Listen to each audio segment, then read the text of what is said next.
నమస్కారం మిత్రులారా. భారత మాజీ ప్రధాని మన్మోహన్ సింగ్ గారు ఈరోజు సాయంత్రం ఢిల్లీ ఎయిమ్స్ హాస్పిటల్లో తన తుది శ్వాసను విడిచారు.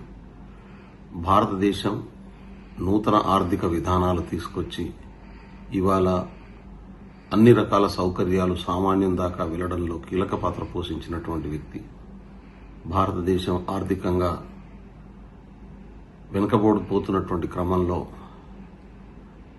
పివి నరసింహారావు గారు ప్రధానమంత్రిగా, మన్మోహన్ సింగ్ గారు ఆర్థిక మంత్రిగా ఇవాళ సంస్కరణలు ప్రవేశపెట్టిన తర్వాత ఈ దేశంలో మరొక మార్పు జరిగినటువంటి విషయం మనందరికీ తెలుసు. ఆయన మరణం కాంగ్రెస్ పార్టీకి, భారతదేశానికి తీరని లోటు. ఆయనకు, ఆయన కుటుంబ సభ్యులకు, బంధుమిత్రులకు, ఆయన అభిమానులకు నా ప్రగాఢ సానుభూతిని తెలియజేస్తా ఉన్నాను.